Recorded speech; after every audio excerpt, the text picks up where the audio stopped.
નમસ્કાર મિત્રો, આજના વિડીયોની અંદર આપણે વાત કરીશું કે જો તમે પણ ગેસ કનેક્શન ધરાવતા હો અથવા તો તમારા ઘરે પણ બાટલો આવતો હોય તો આ કામ કરી લેજો જલ્દીથી જલ્દી, ન કહી જે તમારો ગેસ કનેક્શન છે એ રદ થઈ શકે છે। હવે વાત કરીએ કે કેવી રીતે આપણે કામ કરવાનું છે, જે આ બે કામ કરી જાય તો તમારે સૌપ્રથમ કયું કામ કરવાનું છે એની પહેલાં જો તમે અમારી ચેનલ પર પહેલી વાર આવ્યા હો તો અમારી ચેનલ ગામડિયા ખેડૂતને સબસ્ક્રાઈબ કરવા વિનંતી અને આવા જ અવનવા વિડીયો આપણી ચેનલ પર આવતા રહેશે। અને એક કરી દેજો વિડીયોને લાઈક અને અન્ય ખેડૂત ભાઈઓને વિડીયો શેર કરજો જેથી એમને પણ લાભ લઈ શકે।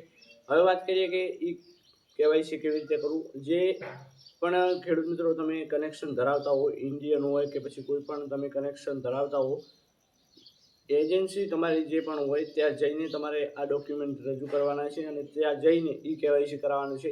જો ઈ કેવાયસી નહીં હોય તો તમને ક્યારેય પણ બાટલો મળશે નહીં અને રદ થઈ જશે। તો હવે ઈ કેવાયસી કરાવવા માટે કયા કયા ડોક્યુમેન્ટ જોઈએ એની વાત કરીએ તો તમારી જે ગેસ કનેક્શનની બુક હોય એટલે કે જે ચોપડી હોય એ, પછી તમારું આધાર કાર્ડ અને આધાર કાર્ડ સાથે મોબાઈલ નંબર લિંક હોય, આ ડોક્યુમેન્ટ લઈ અને તમારે જે ગેસ એજન્સી હોય ત્યાં જઈને તમારે એમને આપવાનું છે એટલે વિનામૂલ્યે તમને ઈ કેવાયસી કરી આપશે।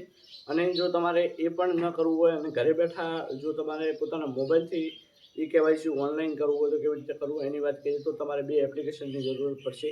એક તો આધાર ફેસ આરડી અને જે પણ તમારી કંપની હોય એટલે કે જે બાટલાની કંપની હોય, ઇન્ડિયન હોય કે કોઈ પણ કંપની જે બાટલાની કંપની હોય, એજન્સી જે તમારી હોય એનું એપ્લિકેશન જોઈશે। એની એપ્લિકેશન તમને પ્લે સ્ટોરની અંદર ઓફિશિયલ મળી જશે। એટલે કે ઇન્ડિયન બાટલો હોય તો તમને ઇન્ડિયનનું સર્ચ કરવાનું છે અને પછી તમને મળી જશે। એ ડાઉનલોડ કરી અને એની અંદર રજિસ્ટ્રેશન કરવાનું છે અને એની અંદર રજિસ્ટ્રેશન કર્યા પછી તમારો આધાર નંબર નાખી અને જે મોબાઈલ નંબર આધાર સાથે લિંક હોય એના ઉપર ઓટીપી આવશે અને પછી તમારે એની અંદર જે પ્રોસેસ કરવાની છે એ કરવાની રહેશે। હવે એ પ્રોસેસ કેવી રીતે કરવી એના માટે હવે આપણે આવનાર વિડીયોની અંદર તમને જણાવીશું કે એની અંદર આપણે શાંતિપૂર્વક એની અંદર સમજાવીશું કે એની અંદર લોગિન કેવી રીતે કરવું, પછી એની અંદર જે ઈ કેવાયસી એકદમ સરળ રીતે આપણે કેવી રીતે કરી શકીએ પોતાના મોબાઈલથી, એ બધી જ વાત આપણે આવનાર વિડીયોની અંદર કરીશું।